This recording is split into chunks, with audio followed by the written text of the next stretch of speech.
Hello दोस्तों, स्वागत है आप सभी का आपके अपने चैनल दर्पण क्लासेस पर। दोस्तों बीपीएससी टीआरई 4.0 2026 के जनरल साइंस के हम क्वेश्चंस कर रहे हैं दोस्तों, पीआरटी और टीजीटी पीजीटी के लिए। इसमें दोस्तों 30 क्वेश्चंस रहने वाले हैं। पार्ट 3 दोस्तों ये होगा इस वीडियो का, जो कि हम पार्ट 2 डाल चुका हूँ मैं दोस्तों अपने चैनल पर। तो चलिए दोस्तों आज के क्वेश्चंस को देख लेते हैं। आज के क्वेश्चंस क्या रहने वाले हैं, पहले क्वेश्चन से स्टार्ट करते हैं दोस्तों। पहला क्वेश्चन क्या है हमारा, तो पहला क्वेश्चन दोस्तों, मानव शरीर में भोजन के पाचन और अवशोषण के लिए निम्नलिखित में से कौन सा अंग सबसे अधिक महत्वपूर्ण है। ऑप्शन है दोस्तों छोटी आंत, बड़ी आंत, या फिर दोस्तों ग्रास नली या मलाशय। आंसर होगा दोस्तों इसका छोटी आंत, याद रखना दोस्तों छोटी आंत। अगला क्वेश्चन है दोस्तों, दूसरा क्वेश्चन देखते हैं। दूसरा क्वेश्चन है दोस्तों, निम्नलिखित में से कौन सा हार्मोन शरीर की फाइट और फ्लाइट प्रतिक्रिया से संबंधित है। ऑप्शन है दोस्तों इंसुलिन, एड्रेनालिन, या फिर थायरोक्सिन, या फिर दोस्तों एस्ट्रोजन। बताएं दोस्तों क्या होगा इसका आंसर। इसका आंसर है दोस्तों बी ऑप्शन, एड्रेनालिन। अगला क्वेश्चन देखते हैं दोस्तों। तीसरा क्वेश्चन है हमारा, मानव शरीर में पित्त रस का मुख्य कार्य क्या है। बताइए दोस्तों क्या होगा इसका आंसर। ऑप्शन है दोस्तों प्रोटीन को सीधा पचाना, या फिर दोस्तों वसा का इमल्सीकरण करना, या रक्त को पंप करना, या ऑक्सीजन परिवहन करना। बताया दोस्तों क्या होगा इसका आंसर। तो इसका आंसर हो दोस्तों वसा का इमल्सीकरण करना। अगला क्वेश्चन है दोस्तों फोर्थ क्वेश्चन हमारा, निम्नलिखित में से कौन सा पदार्थ जल के साथ अभिक्रिया करके क्षारीय विलयन बनाता है। ऑप्शन है दोस्तों sodium oxide, carbon dioxide, sulphur dioxide, या फिर दोस्तों नाइट्रोजन डाइऑक्साइड। बताइए दोस्तों क्या होगा इसका आंसर। तो इसका आंसर होगा दोस्तों सोडियम ऑक्साइड, ए ऑप्शन इसका करेक्ट होगा। अगला है दोस्तों पांचवा क्वेश्चन, जब किसी तरल पदार्थ को किसी बंद पात्र में रख दिया जाता है और उस पर भारी दाब लगाया जाता है, तो यह दाब तरल के माध्यम से सभी दिशाओं में संचारित होता है। यह घटना किस सिद्धांत पर आधारित है। ऑप्शन दोस्तों पास्कल, बर्नौली, या फिर आर्किमिडीज का सिद्धांत, या बोयर। बताइए दोस्तों क्या होगा इसका आंसर। इसका आंसर है दोस्तों पास्कल। अगला क्वेश्चन है दोस्तों छठा क्वेश्चन, ऑप्टिकल फाइबर में प्रकाश को बहुत लंबी दूरी तक कम ऊर्जा हानि के साथ भेजा जाता है। इस तकनीक में प्रकाश के बार बार परावर्तन से संबंधित कौन सी घटना महत्वपूर्ण निभाती है। बताइए दोस्तों। ऑप्शन है दोस्तों अपवर्तन, या फिर पूर्ण आंतरिक परावर्तन, या विक्षेपण, या विवर्तन। बताइए दोस्तों क्या होगा इसका आंसर। इसका आंसर होगा दोस्तों B option, total internal reflection. अगला क्वेश्चन है दोस्तों सातवां, जब किसी धातु की सतह पर उपयुक्त आवृत्ति का प्रकाश डाला जाता है और सतह से इलेक्ट्रॉन निकलने लगते हैं, तो यह घटना किस प्रकार से संबंधित है। बताएं दोस्तों कण प्रकृति, केवल तरंग प्रकृति, ध्वनि प्रकृति, या स्थिर प्रकृति। बताएं दोस्तों particle nature, wave nature, sound nature, stationary nature. इसका आंसर बताएं दोस्तों क्या होगा। इसका आंसर है दोस्तों पार्टिकल नेचर। अगला क्वेश्चन है दोस्तों आठवां क्वेश्चन, किसी रासायनिक अभिक्रिया में यदि किसी पदार्थ द्वारा इलेक्ट्रॉन ग्रहण किए जाते हैं, तो आधुनिक इलेक्ट्रॉनिक अवधारणा के अनुसार उस पदार्थ के साथ कौन सी प्रक्रिया हो सकती है। बताएं दोस्तों। ऑप्शन है दोस्तों ऑक्सीकरण, या अपचयन, उदासीनीकरण, या फिर दहन। क्या होगा दोस्तों इसका आंसर बताइए। तो इसका आंसर होगा दोस्तों अपचयन, रिडक्शन। अगला क्वेश्चन है दोस्तों नौवां, जब लोहे की वस्तु लंबे समय तक नम वायु के संपर्क में रहती है, तो उसकी सतह एक नया पदार्थ बनने लगता है और धीरे धीरे धातु को कमज़ोर हो सकती है। इस प्रक्रिया को क्या कहते हैं दोस्तों। ऑप्शन है दोस्तों संक्षारण, आसवन, या ऊर्ध्वपातन, या दोस्तों क्रिस्टलीकरण। बताइए दोस्तों क्या होगा इसका आंसर। इसका आंसर होगा दोस्तों ए ऑप्शन, संक्षारण। अगला क्वेश्चन है दोस्तों 10वां, किसी अम्ल को क्षार की अभिक्रिया में जब दोनों एक दूसरे के अम्लीय और क्षारीय गुणों को कम करते हैं तथा सामान्यतः सोल्ट और वाटर बनते हैं, तो ऐसी अभिक्रिया को क्या कहा जाता है दोस्तों। ऑप्शन है दोस्तों संयोजन, उदासीनीकरण, अपघटन, या विस्थापन। बताइए दोस्तों क्या होगा इसका आंसर। इसका आंसर होगा दोस्तों उदासीनीकरण, बी ऑप्शन। अगला क्वेश्चन है दोस्तों 11वां, जब किसी पदार्थ के कण बिना किसी बाहरी हलचल के अधिक सान्द्रता वाले क्षेत्र से कम सान्द्रता वाले क्षेत्र की ओर फैलते हैं, अंततः अपेक्षाकृत समान रूप से वितरित हो जाते हैं, तो इस प्रक्रिया को क्या कहते हैं। ऑप्शन है विसरण, परासरण, संघनन, या दोस्तों ऊर्ध्वपातन। बताइए दोस्तों ऊर्ध्वपातन। क्या होगा इसका आंसर। इसका आंसर होगा दोस्तों ए ऑप्शन, विसरण, डिफ्यूजन। अगला क्वेश्चन है दोस्तों 12वां क्वेश्चन है दोस्तों, किसी तत्व के परमाणु में प्रोटॉन की संख्या समान होती है लेकिन न्यूट्रॉन की संख्या अलग हो सकती है। ऐसे परमाणुओं को रसायन विज्ञान में किस नाम से जाना जाता है? ऑप्शन है दोस्तों समभारिक या समस्थानिक या दोस्तों समन्यूट्रॉनिक या आयन। बताइए दोस्तों क्या होगा इसका आंसर? इसका आंसर होगा दोस्तों बी ऑप्शन, जो कि समस्थानिक। अगला क्वेश्चन है दोस्तों 13वां, मानव पाचन तंत्र में भोजन के पाचन के बाद पोषक तत्वों का अधिकांश अवशोषण जिस अंग में होता है उसकी आंतरिक सतहों पर फिंगर लाइक प्रोजेक्शन पाए जाते हैं। इस प्रोजेक्शन को क्या कहा जाता है दोस्तों? ऑप्शन है विली, नेफ्रॉन, एलियोली या फिर दोस्तों न्यूरॉन।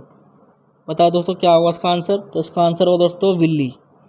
अगला क्वेश्चन है दोस्तों, जब शरीर में ऑक्सीजन की आवश्यकता बढ़ जाती है जैसे तेज शारीरिक गतिविधि के दौरान, तो श्वसन और सर्कुलेशन दोनों में परिवर्तन होते हैं ताकि टिश्यूज तक अधिक ऑक्सीजन पहुंच सके। इस ऑक्सीजन को रक्त में मुख्यतः कौन सा पदार्थ वहन करता है दोस्तों? बताइए। प्लाज्मा, हीमोग्लोबिन, प्लेटलेट या दोस्तों फाइब्रिन। बताइए दोस्तों क्या होगा इसका आंसर? इसका आंसर होगा दोस्तों हीमोग्लोबिन। अगला क्वेश्चन दोस्तों 15वां, मानव शरीर में किसी छोटी रक्त वाहिका क्षतिग्रस्त होने पर रक्त स्त्राव रोकने के लिए प्लेटलेट्स उस स्थान पर एकत्रित होती है और क्लॉट फॉर्मेशन की प्रक्रिया में योगदान करते हैं। इस प्रक्रिया को सामान्यतः क्या कहा जाता है? ऑप्शन है दोस्तों पाचन या फिर हेमोस्टेसिस या उत्सर्जन या श्वसन। बताइए दोस्तों इसका आंसर होगा दोस्तों, बताइए क्या होगा? इसका आंसर होगा दोस्तों हेमोस्टेसिस।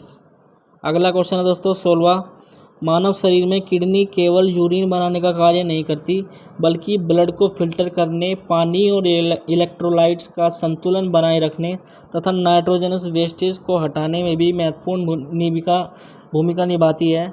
किडनी की फंक्शनल यूनिट क्या है दोस्तों? बताइए दोस्तों, नेफ्रॉन है, न्यूरॉन है या विली है या एलिवियोलस है? बताइए दोस्तों। तो इसका आंसर होगा दोस्तों क्या होगा? बताइए। इसका आंसर होगा दोस्तों ए ऑप्शन, नेफ्रॉन। अगला है दोस्तों 17वां क्वेश्चन, जब कोई व्यक्ति किसी गर्म वस्तु को छूता है और तुरंत अपना हाथ पीछे खींच लेता है तो यह प्रतिक्रिया शरीर को संभावित चोट से बचाने में सहायता करती है। इस प्रक्रिया को कि तीव्र और स्वतः होने वाली प्रतिक्रिया को क्या कहा जाता है दोस्तों? ऑप्शन है प्रतिव्रत क्रिया, पाचन, परासरण, उत्सर्जन। बताइए दोस्तों क्या होगा इसका आंसर? रिफ्लेक्स एक्शन, डाइजेशन या ओमोसिस या फिर एक्रेक्शन। बताइए दोस्तों। तो इसका आंसर होगा दोस्तों ए ऑप्शन, रिफ्लेक्शन एक्शन इसका आंसर होगा। अगला क्वेश्चन है दोस्तों, पौधों में जड़ों द्वारा अवशोषित वाटर मिनरल्स को ऊपर की ओर पहुंचाने के लिए एक विशेष वस्कुलर टिश्यूज कार्य करता है। इस टिश्यू की संरचना कार्य को देखते हुए उसका नाम क्या है? बताए दोस्तों। ऑप्शन है फ्लोएम, जाइलम या मेरिस्टेम या पेरेन्काइमा। बताइए दोस्तों क्या होगा इसका आंसर?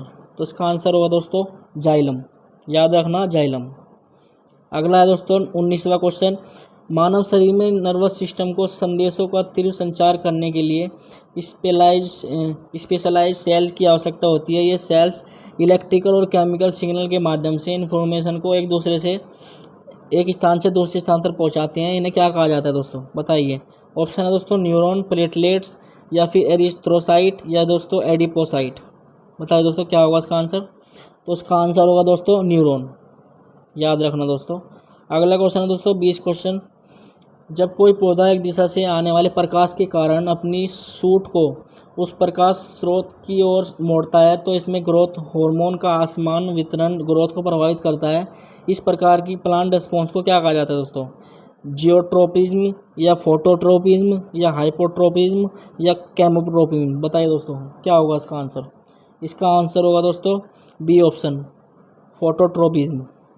अगला क्वेश्चन है दोस्तों 21, पौधों की जड़ों को मिट्टी में मिनरल्स और वाटर प्राप्त करने के लिए ऐसी संरचनाओं की आवश्यकता होती है जो अब्जॉर्प्शन के लिए सरफेस एरिया को बढ़ाती है। जड़ों में ऐसी कौन सी संरचनाएं पाई जाती है?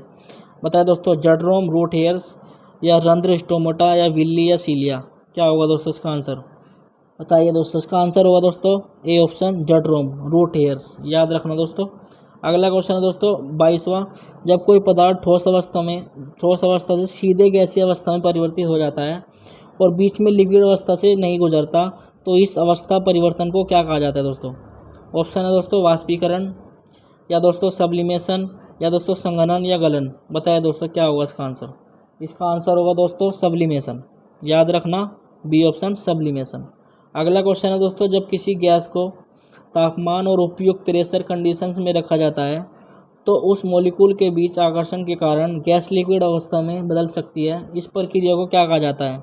संघनन कहा जाता है, वाष्पीकरण, गलन या फिर दोस्तों जमना, फ्रीजिंग। बताइए दोस्तों क्या होगा इसका आंसर। इसका आंसर है दोस्तों संघनन। याद रखना दोस्तों। अगला क्वेश्चन है दोस्तों 24, जब कोई धातु वायु और नमी के लंबे समय तक संपर्क में रहने के कारण धीरे धीरे चमक खो देती है और उसकी सतह पर नए कंपाउंड्स बनने लगते हैं तो इस प्रक्रिया को सामान्यतः क्या कहा जाता है दोस्तों। संक्षारण, आसवन, निस्यंदन या ऊर्ध्वपतन। बताइए दोस्तों क्या होगा इसका आंसर। क्या होगा दोस्तों। इसका आंसर होगा दोस्तों ए ऑप्शन। याद रखना दोस्तों संक्षारण। अगला क्वेश्चन है दोस्तों 25, जब किसी धातु की सरफेस पर दूसरा अधिक प्रोटेक्टिव मेटल लेयर के रूप में चढ़ाया जाता है ताकि मूल धातु वातावरण के संपर्क से सुरक्षित रहे तो इस इलेक्ट्रोकेमिकल प्रक्रिया को क्या कहा जाता है दोस्तों। ऑप्शन है दोस्तों विद्युत लेपन, आसवन या क्रिस्टलीकरण या वाष्पीकरण। बताएं दोस्तों इसका आंसर क्या होगा। इसका आंसर है दोस्तों ए ऑप्शन इलेक्ट्रोप्लेटिंग। याद रखना दोस्तों। अगला दोस्तों क्वेश्चन है 26वां, किसी रिएक्शन के यदि एक कंपाउंड टूटकर दो या अधिक सिंपल सब्सटेंसेस में बदल जाते हैं तो रिएक्शन के प्रकार की पहचान किस नाम से जानी जाती है। ऑप्शन है दोस्तों संयोजन, अपघटन, विस्थापन, उदासीनीकरण। बताइए दोस्तों क्या होगा इसका आंसर। इसका आंसर होगा दोस्तों डिकम्पोजिशन, अपघटन। याद रखना दोस्तों अपघटन।